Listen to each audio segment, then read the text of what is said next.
The recording is taking some time. Once it is started, we'll move ahead.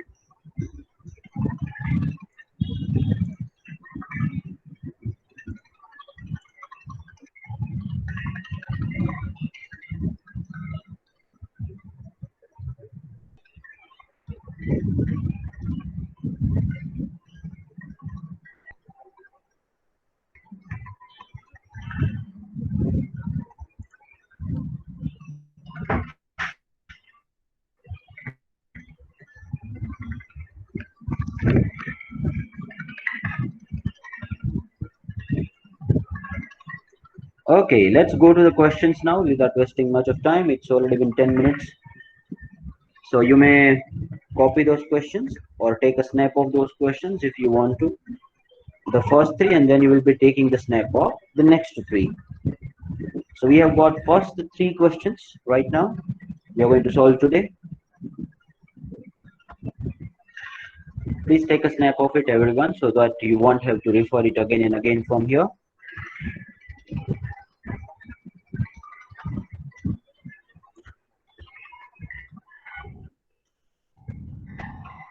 Okay, so I would just first give you the brief overview of what we had started last time around. So we were there into the time value of money part, my friends.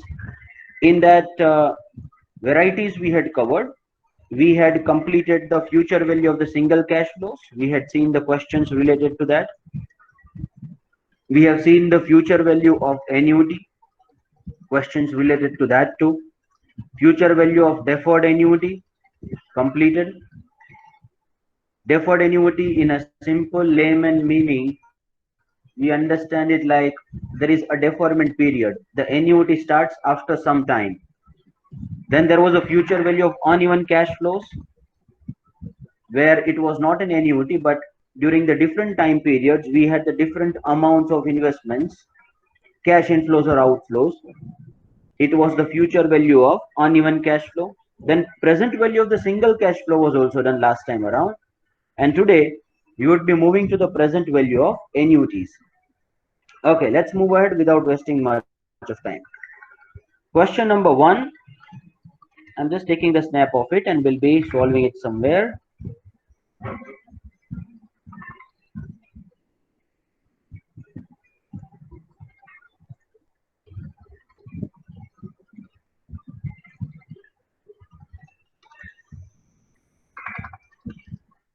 Okay, so everyone please start reading the question along with me here.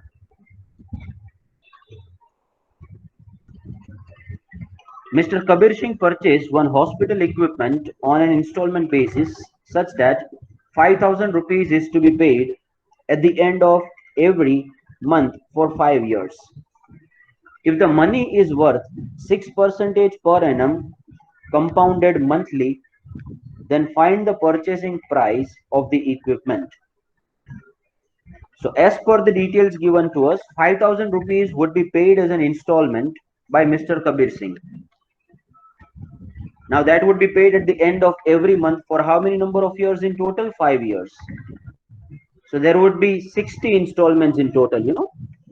Sir, how did you come to know 60? Because better if you take 12 months and 5 years, there would be 60 installments paid by him, right? For 5 years you would be paying, and at the end of every month. If the money is worth 6% compounded monthly, then find the purchasing price of the equipment.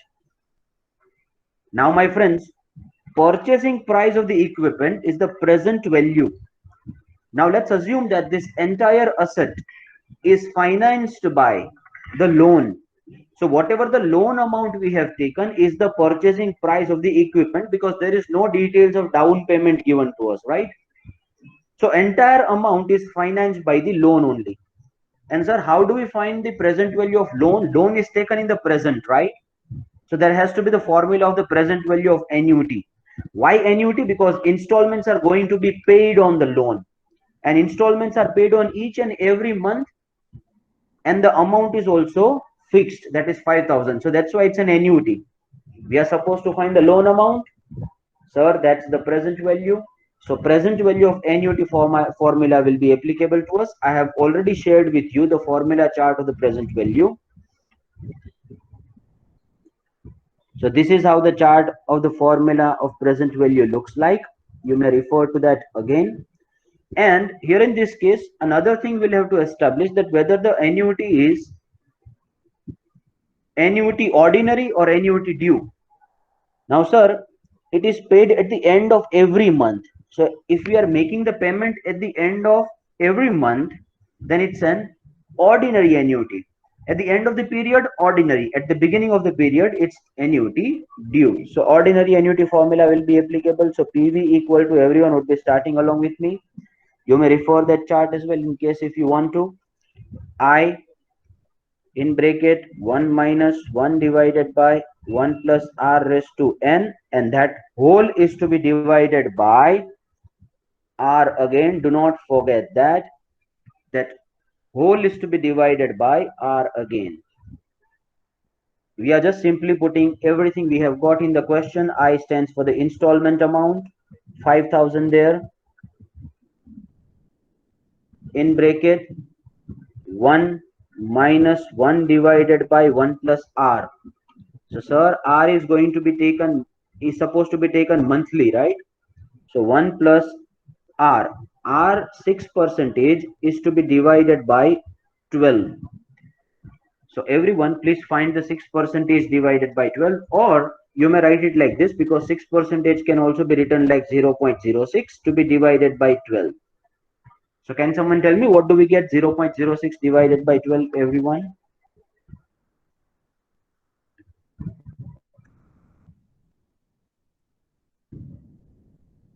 It's 0.005 raised to n. N would be 60.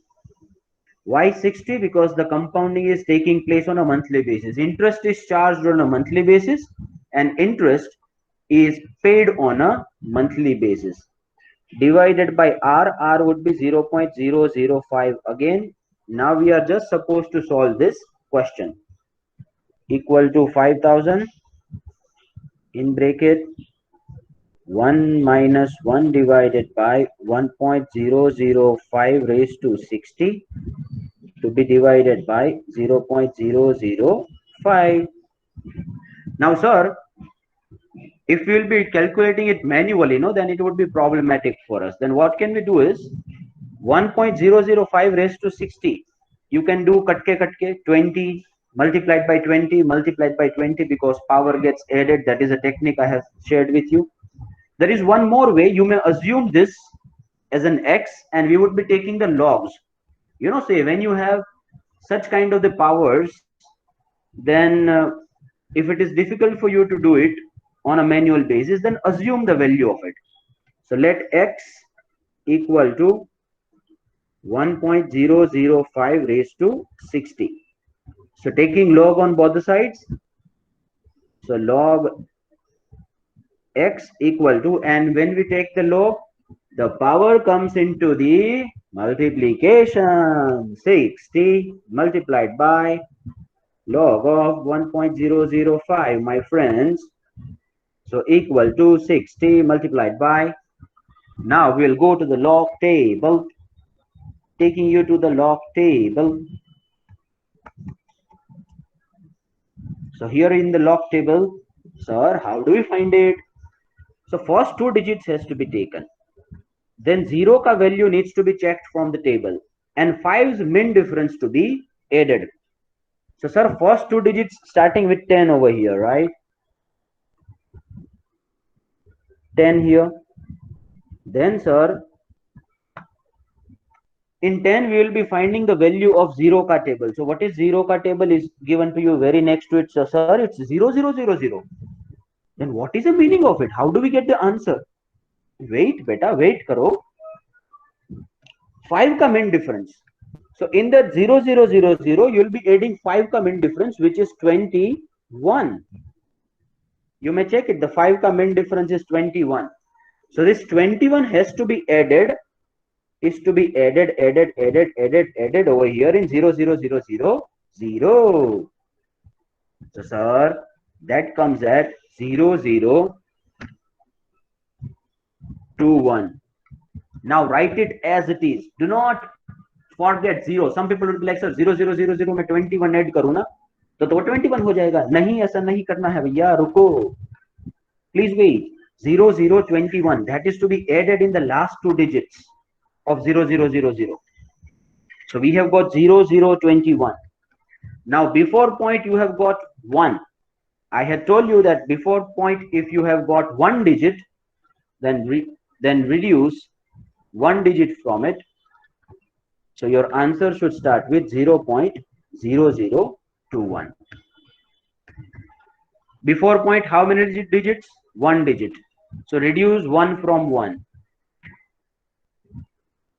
So it comes 0. So your answer should start with 0.0021. I hope everyone is crystal clear with that. Multiply that with 60. What do we get? Everyone, I'm waiting for your answers. I hope everyone is doing it along with me. Multiply that by 60, my friends. Some people would have already done it 1.3485, but I have done it by using the logs, so that logarithm के बारे में भी कुछ मालूम पड़ता रहे. Okay, 0.126. Very good. Now here as well we have got the log, and if you'll be forgetting that log will be singing a song Bhulna Ki Jana Main Kaun. So we would be taking that log on the right hand side. So x will become x equal to anti-log of 0.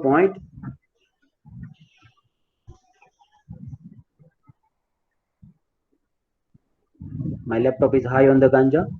It's getting hanged. Okay, 0.126. Now, sir, we'll go to the anti-log table, right? Okay, so now not in a log. Now we'll be in a anti-log table. So, sir, anti-log has to be started always after the decimal. So 0.12 you will be checking in the table of 6. So 0.12, and sir 0.12 is over here given to us. So here we have got 0, 1, 2, 3, 4, 5, 6, and 6 is 1337. So 1337 is the value we have got, and fourth digit is not anyway given to us, so no mean difference would be added. So it would just be 1337.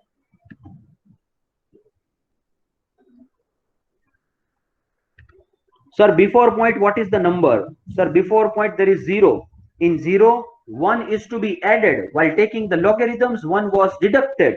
While taking the anti-logarithms, the 1 is added. So in 0, if you add 1, then your answer should start with 1 digit.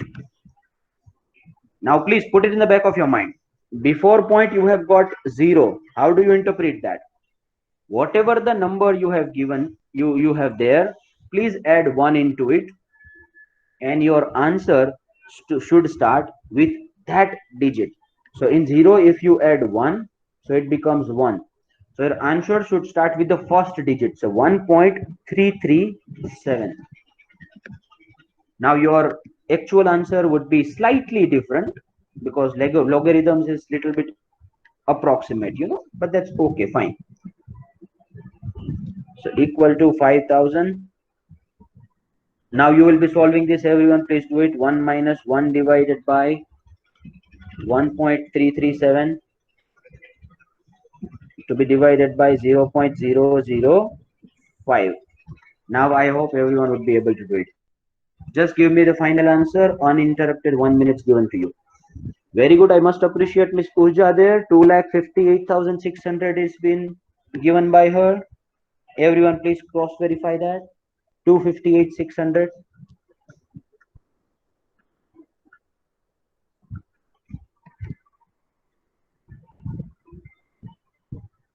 Giving you 1 minute uninterrupted. Please everyone do it. All of you.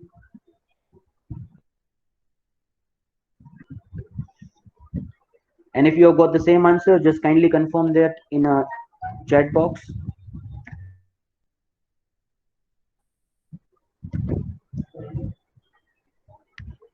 Mr. Johnson is getting slightly different answer. 258,627. So we have got the difference of around 100 rupees.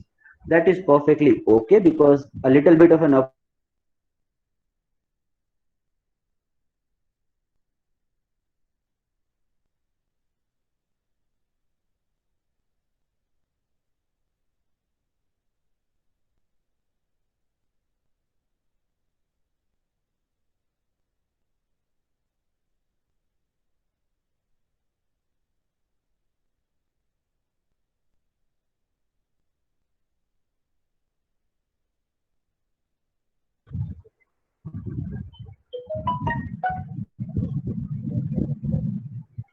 Okay, let's move ahead to the next question. I'm sorry that that's getting disconnected as I